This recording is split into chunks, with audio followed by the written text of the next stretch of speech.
Good morning. Welcome to your Thursday morning, early morning intuitive guidance.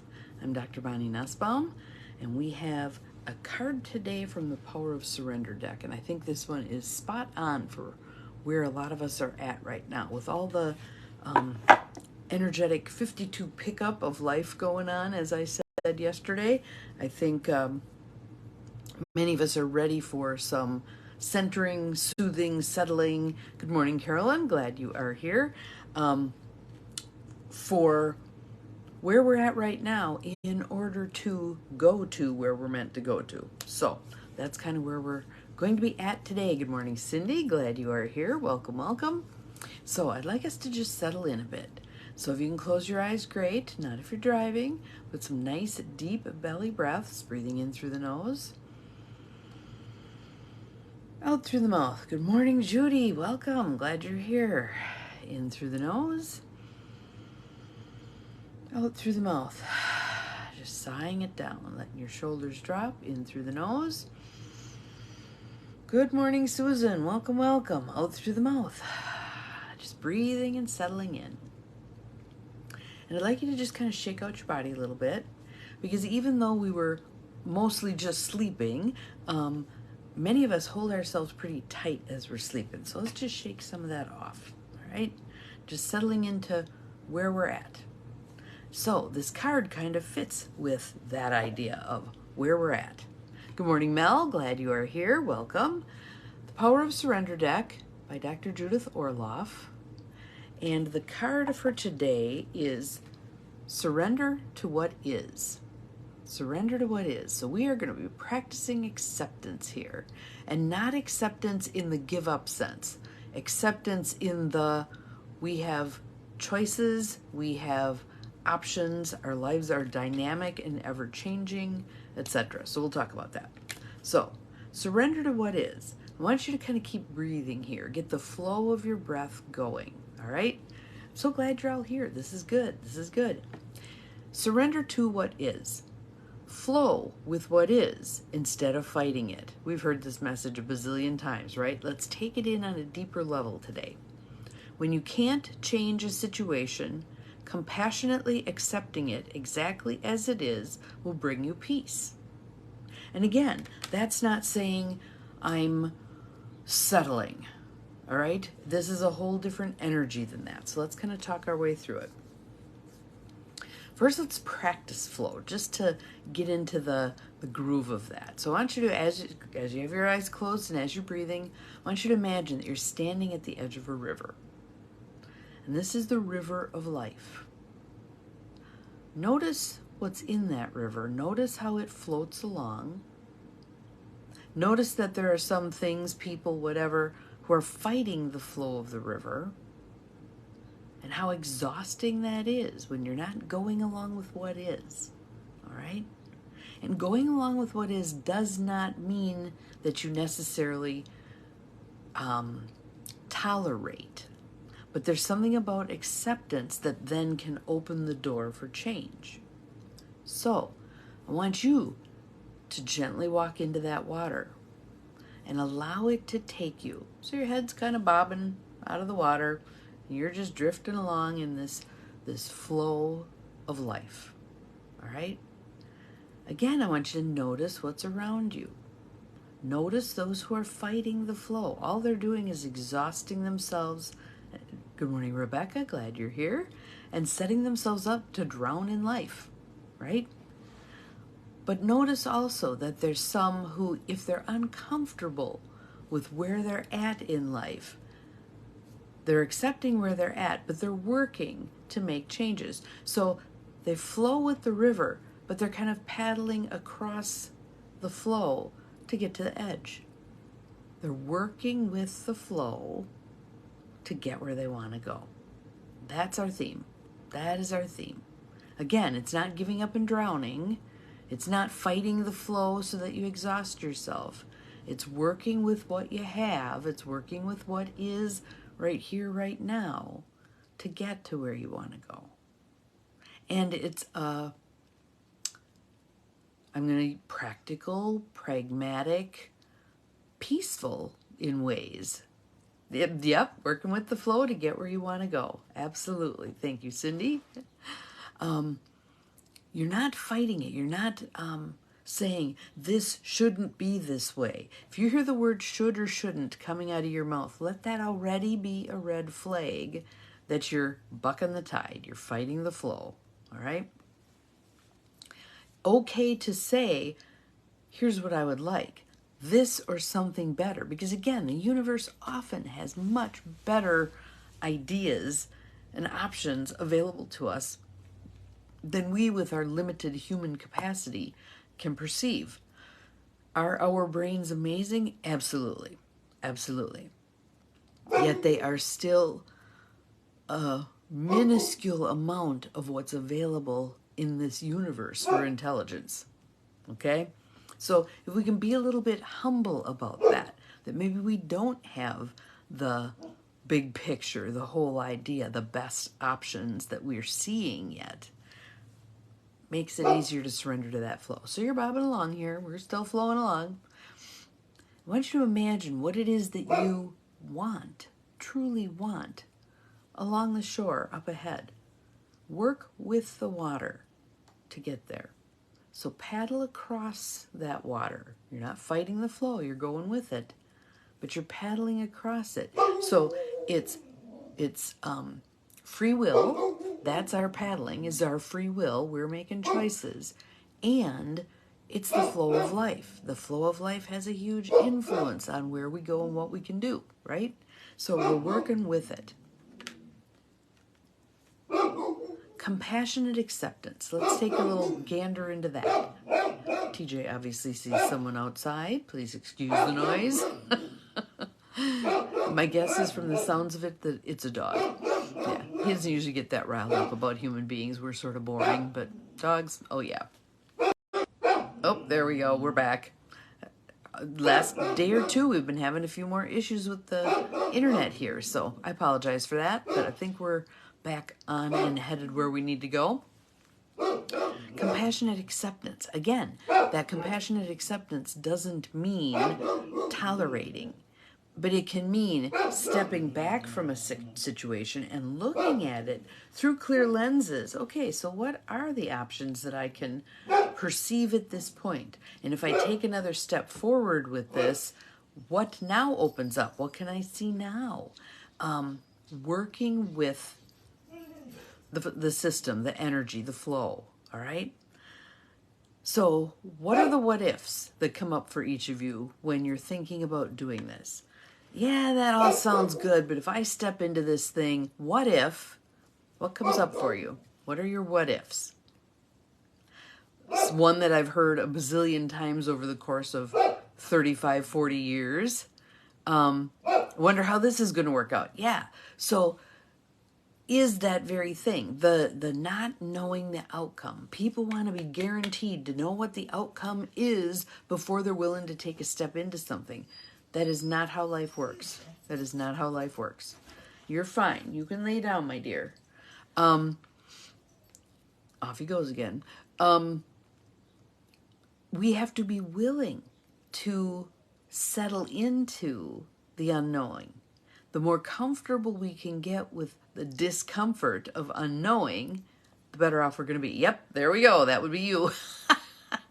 Yes. So when we tell ourselves things like, I have to know what's going to happen before I can risk this, look at the languaging. Have to, risk, all of that sets you up.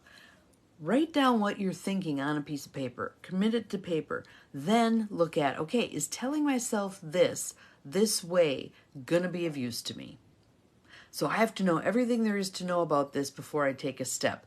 Those people, those of us who do that, what happens? You never take the step. You never take the step because you can't be guaranteed what the outcome's going to be, so you never take the step.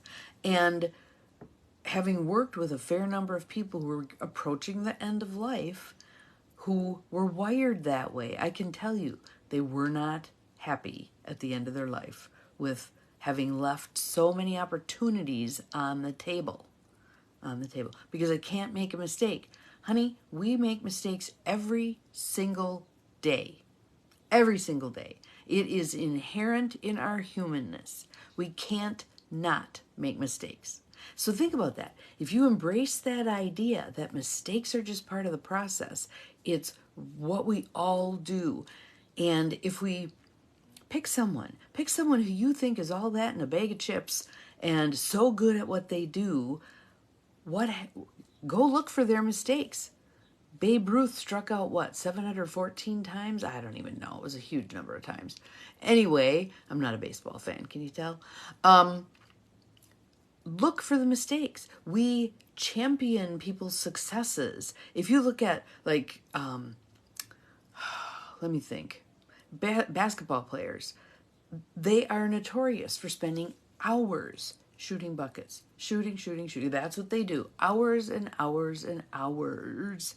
What are they doing? They're building muscle memory. They're getting their body so wired to do that it just happens. So when they get on the court for a game, they look almost perfect, right? They're not perfect. They've made all their screw-ups where nobody could see them. Wouldn't it be lovely if we were willing to make our mistakes in front of people? To screw it up in front of people. Yep. Edison, I've found, 10,000 ways that making a light bulb won't work. Just keep going. So there was actually a description of that. The second word was experiment. I'm trying to remember what the first word was.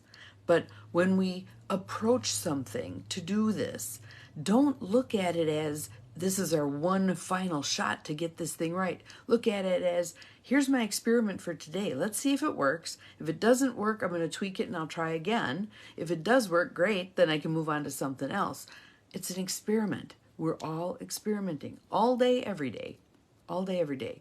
So I try to merge into traffic and I screw it up and then have a car accident. That was an experiment. That didn't work. I'm not going to do it that way again. I'll do something different. Yes, some of those mistakes have bigger stakes attached to them. You know, the employee who makes the multi-million-dollar mistake. It happens.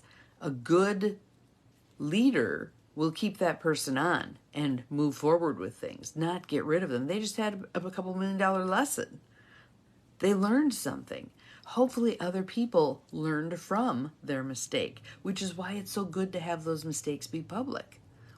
Here, I screwed this up. Here's what I learned. Don't do it that way. Try this. Why can't we learn from each other's mistakes? Think about that. How much do you think we've held ourselves back as a nation by not being willing to expose our mistakes? If we shared that information, hey, I tried this, it didn't work because of this, here's what I'm going to try again, or next, other people could make adjustments accordingly. There are those people who like to make their own mistakes. I'm one of them. But if we had this different approach to making mistakes, maybe I'd be more willing to look at other people and see what they've done and go, yeah, that didn't work, I'm not going to do that. And that didn't work, I'm not going to do that. Saves me the effort of banging my head against that same wall that they've already bloodied their head on, right? So, what if you go out there and make mistakes on purpose? I like making little mistakes on purpose. There was this group I belonged to back when I was a teenager, and the leader was getting us to understand that it's not that big a hairy deal to break convention. I'm reading a book right now that is fabulous. It is Sacred Success by Barbara Stanny Hewson, Huson. Stanny is Stanny, and I think on that book she has both names, or maybe she just has Barbara Hewson. She got remarried. But she's talking about women and money. Women and money. And did your toes just curl right there? Uncurl those toes. Money's okay. Money's a good thing. Money is what affords us the opportunity to do the things we want to be able to do. She's talking, too, it was really cool, about for the collective of males, the primary reason they want money is for the money itself, for the wealth of it, etc. What women want money for is what they can do for others with it. Kind of interesting. Women are really leaping and bounding forward with regard to leveling the playing field on earning money. And so this group of people who are going to be looking more at their money for what can it do for them. I remember reading a while ago that J.K. Rowling was one of the first billionaires to spend herself giving out of being a billionaire. Good morning, Peggy. Glad you're here. Again, freeing ourselves from that belief that mistakes are terrible. Mistakes are terrible, horrible, awful. Mistakes are just how we learn. Think about tying shoes. You do the bunny ears thing, you wrap it around, you pull, something isn't in the right place. It doesn't work. You do the bunny ears, you wrap it around, you pull. Nope, that didn't work either. You keep going until all of a sudden it worked and you're all excited and then you go, yeah, but what did I do? So you practice some more and pretty soon you figure out what all those steps are. This is just the adult version of making bunny ears, okay? We're going to figure out how to do something by making mistakes. Can you embrace that as a good thing to do, as the normal thing to do, as the wise thing to do? Let's go make some mistakes and figure out how to do this thing. Maybe you even get rid of the word mistakes because it's so loaded and you say, let's go experiment and figure out how to do this thing. Something that has less of that negative valence to it, that actually gets you up going to do something to see. I can't tell you the number of projects at the houses we're flipping where we go, well, let's try this. That didn't work. That looks terrible. Let's do this instead. Where we're trying things to see what's going to accommodate. These are old houses. So you got all kinds of cattywampus stuff. You have to figure out what's going to work good enough. So surrender to what is. Surrender to what is. Then look forward to what would I like it to be like and how can I swim myself across the stream to get there. So I work with the flow. I add my own influence, my own free will, and together that combination of the flow and my efforts yield big results. Oftentimes bigger results than what we even can conceive is possible on the front end of trying to figure it out. All right? So that is your mission for today. I want you totally revamping that idea of mistakes. Let's get that word out of our vocabulary because we've polluted it and it doesn't need to be there anymore. So, surrendering to what is, allowing it to be, swimming across, making efforts for things to change in the direction you'd like them to change. First step being acknowledging how it is right here, right now. All right, so that's for today. Let's sally forth and see what we can accomplish. Have an awesome day. We'll see you again tomorrow. Remember, you are capable of far more than you think you are. You are very welcome. Bye-bye.